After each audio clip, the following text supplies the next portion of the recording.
Ang kwentong ito ay hango sa totoong buhay. Karanasan ito ni Kuya Sibay.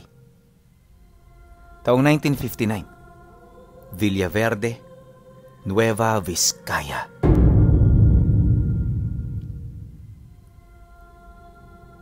Noong mga panahong ito, nasa edad 25 anyos na si Kuya Sibay. Nakatira sila noon sa baryo ng Villaverde, kaya halos lahat ng tao roon kakilala nila. Marami rin siya roong kaibigan, gawa ng noon pa man, palakaibigang tao na siya. Lahat ng bisyo pinasok na niya, kaya hindi may pagkakailang kabilang siya sa sakit ng ulo ng barangay sa lugar nila. Maraming beses na itong nareklamo si Kuya Sibay, pero dahil sa may kapit ang kanyang pamilya, hindi siya makulong-kulong. Wala rin siyang kinakatakutan sa mga nakakaaway niya dahil sa karga niyang agimat na matagal na niyang pagmamay-ari. Ayon sa kanya, ibinigay ito ng isang misteryosong manlalako na napadpad noon sa baryo nila. 9 na taon na ang nakakalipas. Paglalarawan niya rito, kulay itim itong medalyon, na patatsulok ang disenyo. Malayong malayo yon sa Tres Pico, gawa ng ang nakaukit dito ay 2 nilalang na naglalaban. Yung isa anghel na may hawak na espada, habang yung isa naman, demonyong nakahiga sa lupa na pilit sinasalag ang pag-atake nito. Nakapulupot na rin ang mahaba nitong buntot sa leeg ng anghel, kaya kung titingnan, parang pantay lang ang laban. Nakapalibot din sa 2 ukit ng nilalang ay yung mga buhay na salitang nasa lengguwahe ng Latin. Dagdag pa ni Kuya Sibay na kahit matagal niya na yung hawak, wala pa rin siyang ideya kung anong ibig sabihin ng mga buhay na salita. Gayunpaman, labis siyang natutuwa sa kanyang karga dahil parang wala itong kaakibat na sumpa at rebuelta sa mga mali niyang gawa.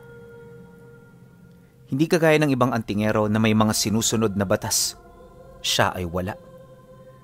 Pwede siyang magsugal, manakit ng kapwa, at manloko nang hindi man lang yon naaapektuhan. At ang mas nakakapagtaka pa, habang tumatagal mas lalo itong lumalakas sa kanya. Yun bang parang pumapabor sa agimat niya ang lahat ng kabalbalan niyang ginagawa sa kapwa niya. Kaya nung mapansin ito ni Kuya Sibay, hindi siya natinag ni nag-alala. Naisip niya na baka mabuti naman talaga ang ginagawa niya, kaya hindi siya sinusuway ng kanyang karga. Pero, yun ang akala niya. Dahil sa pagsapit ng taong ito, hindi niya namalaya na unti-unti na pala nitong sinisingil ang kanyang katawan. Isang araw nagulat na lamang siya nang biglang manakit ang kanyang mga kasukasuan ng walang dahilan. Hindi niya yun maiunat, kaya halos inabot siya ng 1 buong araw na nakaratay sa kanyang higaan. Sa bawat minuto ring dumaraan, daing siya ng daing dahil sa patuloy na pagkirot ng mga buto niyang pakiramdam niya, nakikiskisa na sa bawat isa. Kaya naman ang hindi na ito makayanan ni Kuya Sibay, nagpatulong na siya sa kanyang ama. Mabuti na lang na taong walang lakad ang kanyang mga magulang, kaya nung tinawag niya ito, agad siya nitong pinuntahan. Bakit, Sibay? Ano masakit sa'yo? Bungad na wika ng tatay niya pagpasok nito sa loob ng kanyang silid, bandang 6:00 ng umaga. Nang marinig niya ang sinabi nito, agad niyang itinuro ang kanyang tuhod. Ipinaliwanag niya kung ano ang nangyayari, kaya nang malaman nito ng tatay niya, dali-dali itong tumawag ng manghihilot. Inakala kasi nito na dahil lang yun sa matinding pagod, buhat sa mga ginawa niya noong nakaraang linggo. Pero nang matingnan nito ng manghihilot, inilahad nito sa kanila na wala namang kakaiba sa katawan nito. Normal lang lahat ng laman at buto niya, kaya hindi nito maisip kung saan nagmumula ang sakit na kanyang nararamdaman. Dagdag pa nito na baka may nagawa na namang kasalanan nitong si Kuya Sibay, kaya yun nagsasakit-sakitan. Pagkarinig naman niya sa sinabi ng manghihilot, hindi niya maiwasang murahin ito. Gawa ng sa estado niyang yon, naisipan nito na nagkukunwari siya. Gustong-gusto niya na yung sunggaban, pero dahil sa sitwasyon niya, kung kaya't wala rin siyang nagawa. Maya-maya pa, nagpasya nang umalis ang manghihilot sa kadahilan ng aminado ito na wala na yung maitutulong sa kanya. Ang tanging naging payo na lamang nito sa tatay niya ay dalhin siya sa albularyo para matingnan siya ng maigi. Ang kaso, hindi siya pumayag dahil alam niya na mabubuko nito ang lihim niya. Ayaw niyang may makakita sa tangan niyang karga, gawa ng baka magka-interes ang mga ito rito. At sa kalagayan niyang yon, malabo niya itong maprotektahan kung sakali mang subukan itong bawiin ng albularyo. Para sa kanya yun lang ang mahalaga at nakahanda siyang isugalang lahat kung yon ay kinakailangan. Nang marinig naman ng tatay niya ang kanyang pagtutol, wala na rin yung nagawa kundi siya ay hayaan. Bago ito umalis sa kanyang silid, kinausap siya nito ng mahinahon sa pagbabaka sakaling mauunawaan niya ang lahat ng ibig nitong iparating sa kanya. Ngunit nang marinig niya ito, di man lang siya natinag. Kaya nang mapagtanto ito ng ama niya, napilitan na yung umalis. Hindi mo kami kalaban, anak. Ang nais lang namin matulungan ka. Pero kung hindi ka magpapatulong, wala na rin kaming magagawa. Bahala ka sa buhay mo. Pagtiisan mo yung sakit mo. Wika nito sa kanya. Dumaan ang mga araw. Nagpatuloy ang ganun niyang karamdaman. Minuminuto parang kalbaryo na ang kanyang pakiramdam, kung saan wala na siyang ibang hangad noon, kundi ang mabilisan niyang paggaling. Pero dahil sa wala sa kanyang tumutulong, tila bang naging imposible ito. Hingi na rin siya ng hingi ng gabay mula sa kanyang karga. Ngunit sa kasamaang palad, para bang hindi man lang yun nakikinig sa kanya. Subalit, pagsapit ng gabi ng ika-4 na araw, may kakaibang milagrong nangyari. Habang tinitiis niya ang kanyang pakiramdam, may narinig siyang tinig na nagmumula sa lahat ng sulok ng kanyang silid. Sumasabay ito sa malamig na simoy ng hangin, kaya nung maramdaman niya ito, nagsitayuan ang kanyang balahibo. Noong una, tanging pangalan lang niya ang sinasambit ng tinig, pero habang tumatagal, nagagawa na rin itong mangusap gamit ang kinagisnan niyang diyalekto. At sa tagal ng kanyang pakikinig, dito niya naunawaan ang ibig iparating ng nilalang. Huwag kang matakot, Sibay. Ako ang iyong kaibigan. Tiisin mo ang karamdaman, sapagkat sa dulo niyan mamumunga yan ang kapangyarihan. Maging matatag ka, nang sa gayoy magtuloy-tuloy ang pag-unlad ng iyong karga. Wika ng tinig. Nang marinig niya ang mga katagang yan, bigla na lamang siyang napalingon sa kanyang likuran nang may marinig siyang tunog ng hangin na para bang sumisingaw. Pagbaling niya ng tingin dito, nasipat niya ang isang purong anino na unti-unting nagkakaroon ng anyo. At sa isang kisap mata, bumungad sa kanya ang isang nilalang na hindi nalalayo sa demonyo ang itsura. May malaking marka ng pilat yun sa muka, tapos bit-bit nito ang espadang nakita niya sa kanyang karga na pagmamay-ari ng anghel na pumatay dito. Kapansin-pansin din ang pagkaputol ng buntot ng nilalang at ang pagkakaroon nito ng pakpak na may hahalin tulad mo sa pakpak ng uwak. Matapos naman niya yung masilayan, nagkaroon siya ng kutob na maaaring natalo nito ang anghel sa karga niya. Dala ng kuryosidad, dali-dali niya itong inalis sa kanyang habak para tingnan ng malapitan. At nung masipat na niya ito, bumungad sa kanya ang nilalang na nakatayo. Hawak-hawak ang ulo ng anghel. Wala siyang ideya kung paano ito nangyari. Gawa ng ni minsan hindi naman niya pinakialaman ang ukit sa kanyang karga. Dala ng kuryosidad, muli siyang tumingin sa nilalang na yon para magtanong. Subalit sa halip na sagutin nito ang mga itinatanong niya, pinili nitong manahimik habang dahan-dahang naglalaho sa kanyang harapan. At bago ito mawala, muli siya nitong binigyan ng panibagong paalala. Basta manalig ka, Sibay. Manalig ka. Nalalapit na ang iyong araw para sa misyong matagal mo nang hinihintay. Pagkasambit naman ng nilalang sa mga katagang yon, tuluyan na itong nawala. At sa pagbalik ng katahimikan sa paligid, muli na namang bumalik ang iniinda niyang sakit. Isang buwan siya noong paralisado, kung saan wala ni isa sa mga kaibigan niya ang dumalaw man lang, na parabang di man lang siya nito naaalala. Palagi rin niyang nababalitaan sa mga kapatid niya na patuloy pa rin ang pagkakasiyahan ng mga ito sa baryo kahit hindi siya kasama. At ang mas nakakagalit sa lahat, ginagawa nitong katatawanan ng kalagayan niya. Kesyo malapit na siyang mamatay, nakakapuyat makilamay, at kung ano-ano pang biro na sadyang hindi niya kayang lunukin. Nakakagalit ang mga ganoong pag-uusap, kaya nang malaman niyang tungkol dito, nangako siyang gagantihan ng mga ito sa sandaling siya ay gumaling.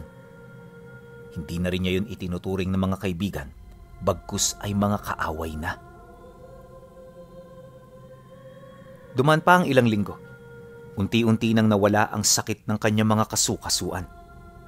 Bumalik na rin ang kanyang lakas hanggang sa tuluyan na siyang nakatayo sa kauna-unahang pagkakataon. At nang makalakad na itong si Kuya Sibay, agad siyang lumabas ng bahay para ipakita sa mga taong tumatawa sa kanya na siya ay magaling na. Pagsilay naman ng mga taga-baryo, halo-halo ang emosyong naramdaman ng mga ito. Bawat isa hindi makapaniwala, gawa ng lahat sila paulit-ulit na ipinagdarasal na sana'y mawala na siya. Makalipas pa ang ilang minutong paglalakad, dito na siya sinalubong ng kanyang mga kaibigan. Tuwang-tuwa ang mga ito na lumalapit na parabang wala man lang nangyari. Pagharap naman ng mga ito sa kanya, agad na tinapik ng isa sa mga ito ang kanyang balikat, sabay pabirong wika sa kanya ng, Mabuti naman, Sibay, nakakalakad ka na. Akala talaga namin, malalagasan na kami ng isa eh. Masamang damo ka nga talaga, kaya napakatagal mong mamatay. Pagkasambit nito ng mga kataga, agad namang nagsitawanan ang iba pa niyang mga kaibigan. Siya naman naiwang tahimik lang habang isa-isang pinagmamasdan ng mga ito. Dala ng galit, kaya parang naging malamig ang kanyang pakikitungo. At nang mapansin naman niyo ng kaibigan niyang nagbiro, bigla siya nitong inakbayan upang hindi mapahiya sa kanilang mga kaibigan. Patuloy din yon sa pagsasalita ng kung ano-ano hanggang sa inutusan niya itong tumahimik. At sa hindi malamang dahilan, bigla nitong sinunod ang kanyang sinabi. Nung mapansin naman ito ng iba, patuloy lang ito sa pagtawanan hanggang sa mautusan na rin niya ang mga ito na umuwi na. Hindi nagtagal, tanging sila na lamang ng kaibigan niyang yon ang natira. Gusto na sana niya yung pauwiin, pero nung akmang uutusan niya na ito, muli na naman siyang nakarinig ng tinig sa kanyang isip.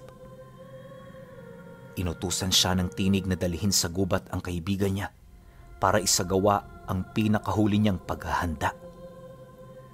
Dagdag pa nito na, sa pamamagitan ng ganoong pamamaraan, matataglay niya ang pinakamalakas na kapangyarihan na ni minsan ay hindi niya inakalang mapapa sa kanya.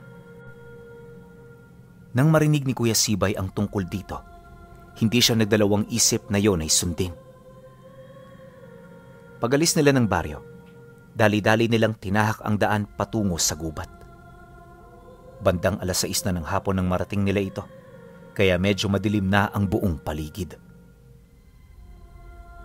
Hindi nagtagal, may nakita siyang isang matandang puno na tinutukoy ng tinig na bumubulong sa kanya. Matapos naman niya yung masilayan, nagmamadali siya ritong lumapit para maisagawa na ang iniuutos nito sa kanya.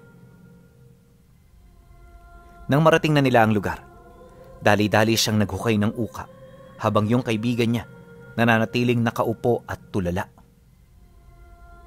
Maya-maya pa, nang sapat na ang lalim ng hukay, pinatayo niya ito sabay hugot ng kutsilyo sa tagiliran niya.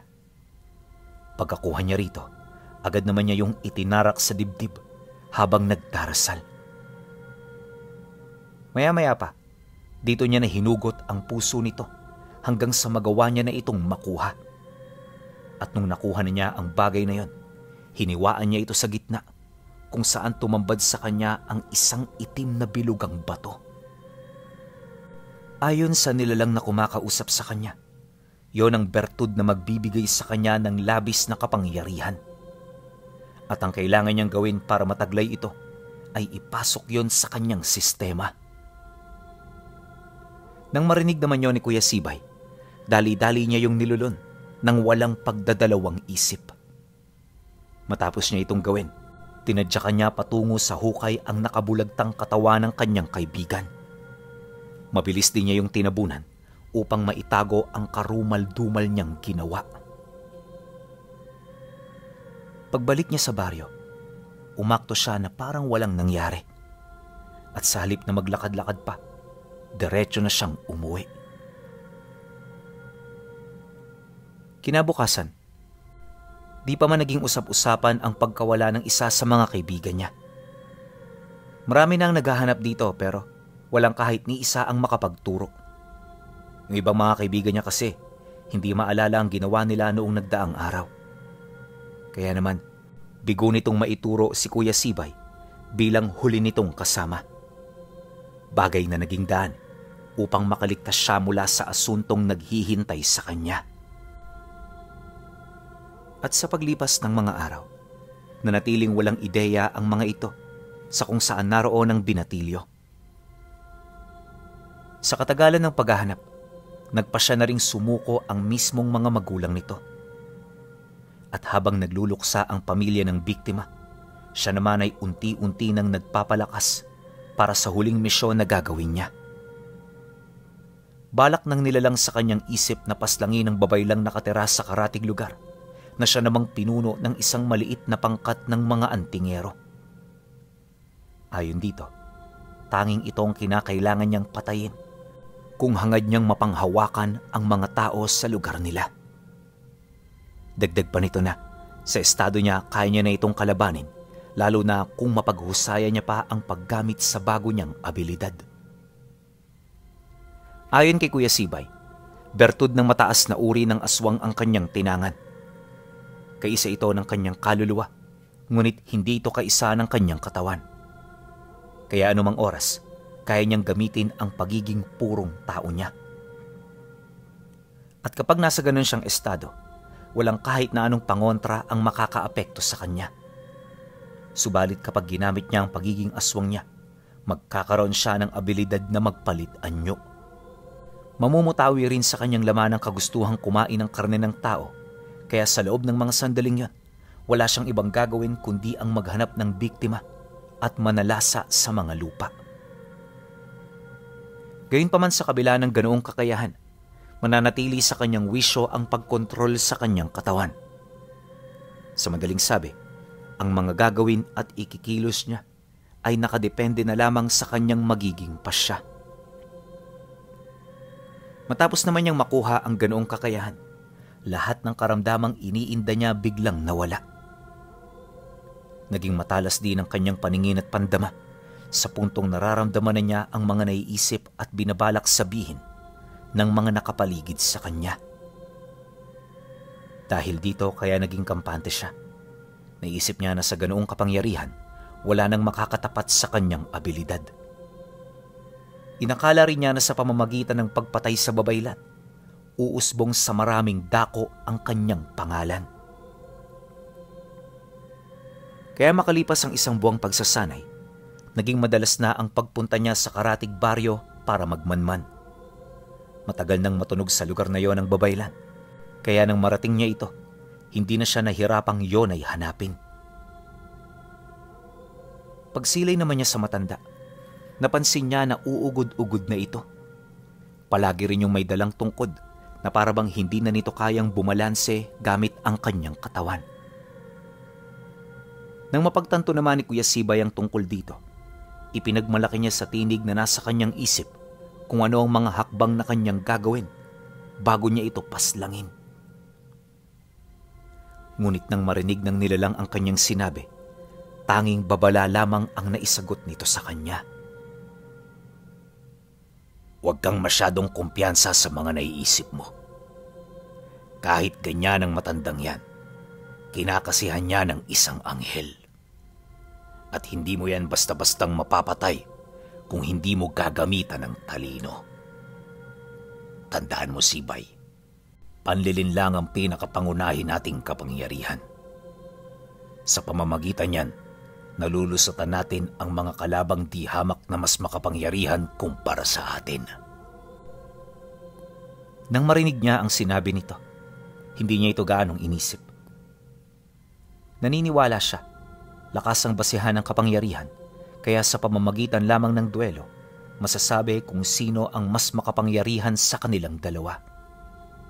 Kinasusuklaman din niya ang paggamit ng panlilinlang dahil alam niya na isa yung malaking pandaraya. Kaya naman pagsapit ng araw ng kanyang pinakahinihintay, minabuti niyang paslangin ang isa nitong miyembro para ipadala ang kanyang mensahe. Kinabukasan, matapos ang kanyang pag-atake, mabilis na kumalat sa panig ng babaylan ang nangyari. Dali-dali nitong pinuntahan ang bahay ng antingero kung saan sa mga oras na yon, nagmamasid din siya sa kaguluhang nangyayari rito. Pagpasok ng babaylan sa loob ng tahanan nito, napamura na lamang yon habang pinagmamasda ng karumal-dumal na labi na tumambad sa kanilang harapan. Maya-maya pa, nang hindi na nito maatim ang kanyang mga nakikita, napilitan na itong lumabas para kausapin ang mga kasamahan niya. Nataon naman noong nasa malapit siya, kaya lahat ng pinag-usapan ng mga ito rinig na rinig niya. Ayon sa matanda, hindi bastang pag-atake lang ang nangyari. Naniniwala ito na meron yung malalim na kahulugan at anuman yun, binabalak nitong wasakin ang kanilang samahan. Ipinag-utos din ito na maging mapagmasid at bihilante ang bawat isa sa kanila upang hindi na yon maulit pa. Dagdag pa nito na, kailangan na nilang barikadahan ng baryo upang malaman nila kung sino ang lumalabas at pumapasok dito. Matapos naman yung magsalita, agad yung tumulong sa pag-aayos ng labi. Madali nilang naalis ang bakas ng mga karumal-dumal na pangyayari, kaya walang kahit isang tao ang nakatunog sa totoong dahilan ng pagkamatay ng antingero. Hindi nagtagal, nang maayos na ang lahat, agad naman nila yung nilisan. Pagsapit ng gabi, bumalik ang grupo para ibigay ang huling pasasalamat sa nasawi nilang kasama.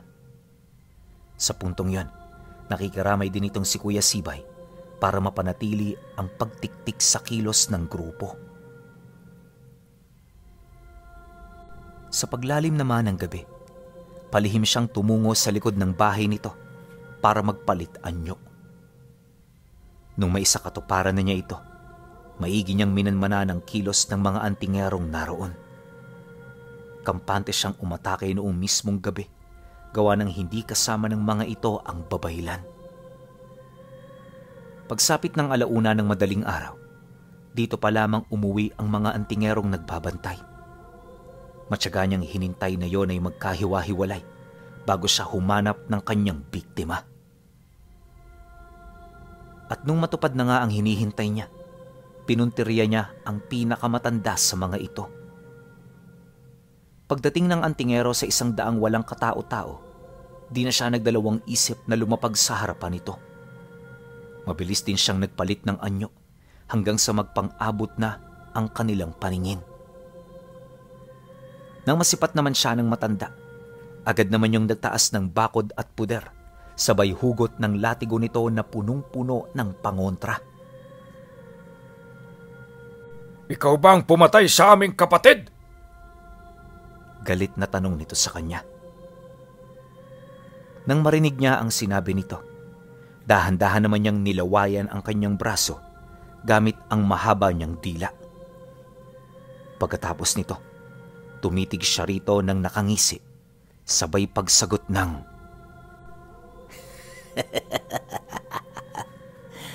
"Ano bang sa tingin mo? Tanda." Pagkarinig naman ng antingero sa kanyang sinabi, bigla naman itong iwinasiwas sa paligid ang hawak nitong latigo, sabay buong puwersang umatake. Nang masipat niya ang ginawa ng matanda, dali-dali naman niya yung inilagan kasabay ng mabilis niyang pagpapalit ng anyo. At nung tumambad na sa matanda ang anyo niyang may pagkakahalin tulad sa isang kambing, dito na ito nakaramdam ng matinding pagkasindak. Nagkaroon din ito ng pagdududa sa kanyang mga karga, dahilan para tuluyan niyong manghihina. At nung mapansin niyang masyado ng malambot ang bakod at puder nito, paulit-ulit niya na itong sinunggaban hanggang sa bumauna sa tagiliran nito ang kanyang matatalas na kuko. Di pa siya nakontento. Sinakmal niya ang balikat nito, sabay puwersahang darag dito na parabang nilalapayo ng isang buwaya. Dahil sa pangyayaring yon, kung kaya't hindi na nakapumiglas pa ang matanda. Nung bumao ng kanyang pangil sa balikat nito, agad yung binawian ng buhay, dulot ng katandaan. Matapos naman niya yung mapaslang, winakwak niya ang katawan nito bago niya yun iwan. Kinabukasan, muli itong nalaman ng babaylan. Napagtanto na rin ng grupo na sila ang pakay ng nilalang na umatake, kaya agad nitong ipinag-utos na lahat sila'y sumilong sa tahanan nito. Sa pamamagitan ng ganoong hakbang, wala nang mamamatay pa sa kanila. Ngunit nang matunugan yun ni Kuya Sibay, hindi niya yun tinantanan. 3 araw na umiwas sa kanya ang grupo hanggang sa dito na magdesisyon ng babaylan na makipagtuos sa kanya para matuldukan na ang kanilang problema. Pagsapit ng gabing yun, nadatna niya itong nasa labas ng bahay nito. Naghihintay sa kanya bitbit ang isang mahabang kampilan. May ginintuan yung hawakan, kaya nang masipat niya ito napagtanto niya na hindi yun pangkaraniwang gamit. Gayunpaman, sa kabila ng kanyang nakita, hindi siya nagpasindak. Pagangat niya sa ere, buong puwersa siyang bumalusok patungo sa kinaroroonan nito. Nang masipat naman siya ng babaylan, dahan-dahan itong inihanda ang kanyang sarili kasabay ng pagsitayuan ng 9 na ginintuan nitong buhok ng tikbalang. Pagpang-abot ng kanilang paningin, matapang naman yung sumigaw sa kanya ng, "Lumapit kang demonyo ka, at nang makita mo ang hinahanap mo." Pagkasambit naman ito ng mga kataga, agad itong umihip ng tigalpos sa paligid hanggang sa mapabagal na nito ang kanyang kilos. At nang magkalapit na silang dalawa, bigla siya nitong sinunggaban gamit ang kampilan nitong hawak. Pagsilay naman niya rito, agad niya yung inilagan kasabay ng dali-dali niyang pag-atake rito. At sa pagsalubong ng kanilang lakas, ramdam na ramdam ni Kuya Sibay na di hamak na mas malakas ito kumpara sa kanya. Sa kauna-unahang pagkakataon, nakaramdam siya ng matinding pagkasindak na hindi niya maipagkakaila. Ngunit kahit may nararamdaman na pag-aalangan, nagpatuloy siya sa pakikipaglaban dahil sayo ng nais ng tinig na nagbibigay sa kanya ng utos.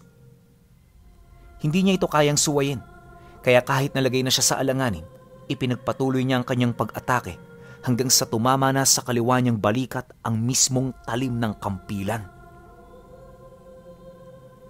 Bagaman makapal at makunat ang kanyang balat, hindi yun sapat para mapigilan nito ang puwersa ng matanda. Matapos naman niya yung mata mo, bahagya siyang napaatras habang gulat na pinagmamasda ng kanyang sugat. Naramdaman din niya ang mabilis na panghihina sa puntong napaluhod na siya sa lupa. Nang masipat naman ang babayla ng kanyang kalagayan, agad nitong itinarak sa lupa ang dala nitong kampilan. Kampante rin itong naglakad papalapit dahil inakala nito na yun na ang kanyang katapusan. Ngunit lingid sa kaalaman nito na naghihintay lang pala siya ng pagkakataon para umatake. Kaya nang tuluyan na itong makalapit sa kanya, Buong puwersa niya itong inundaya ng saksak sa may bandang dibdib. Ito na ang naging huli na pag-atake ni Sibay dahil sa pamamagitan nito, ibinuhos na niya ang lahat ng puwersang natitira sa katawan niya. Ang kaso lang bago pa man ito lumapat sa katawan ng babaylan, nasalag ito ng kalasag na mula sa kasama nito. Matapos bumaon dito ng kanyang matatalas na kuko, puwersahan itong binali ng antingero, sabay hampas sa kanyang mukha ng kalasag. Tinadyakan din siya nito ng malakas hanggang sa umusog siya ng ilang metro mula sa kinatatayuan ng dalawa. Sa mga sandaling yon, nandidilim na ang kanyang paningin at halos hindi na niya mawari kung ano ang kanyang gagawin. Tawag siya ng tawag sa tinig na nag-utos sa kanya, pero sa kasamaang palad mukhang iniwan na siya nito. Kaya naman ang maramdaman niyang tinalikuran na siya ng nilalang, hindi siya nagdalawang isip na lumipad papalayo. Subalit bago siya makatakas sa lugar na yon, nagtamo ulit siya ng mga pinsala mula sa mga sibat at palasong pinakawala ng mga ito. Pagbalik niya sa bahay nila, literal na nag-aagaw buhay na siya. At sa sobrang panghihina, hindi niya na nagawang makapasok pa sa loob. Ngunit makalipas lang ang ilang minuto, lumabas ang tatay niya para alalayan siya. Nung madala na siya nito sa loob ng silid, sinubukan siya nitong gamutin, pero siya na mismong nagkusang tumanggi. Alam ni Kuya Sibay na malapit na siyang bawian ng buhay, kaya bago pa man ito mangyari, nagdesisyon siyang ikwento rito ang lahat ng mga karanasan niya sa buhay. Mag-iisang oras din sila noong nag-usap, hanggang sa tuluyan na siyang pumanaw. At sa kasagsagan ng kanyang lamay, bumisita ang grupo ng babaylan para maghatid ng kanilang pakikiluksa sa naiwan niyang pamilya.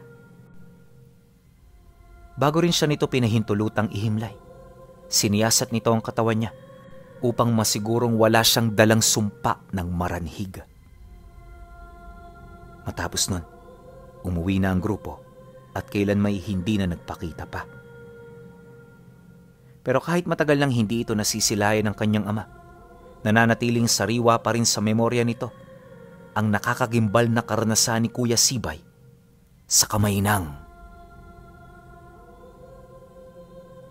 babaylang nagtatangan ng siyam na gininto ang buhok ng tikbalang.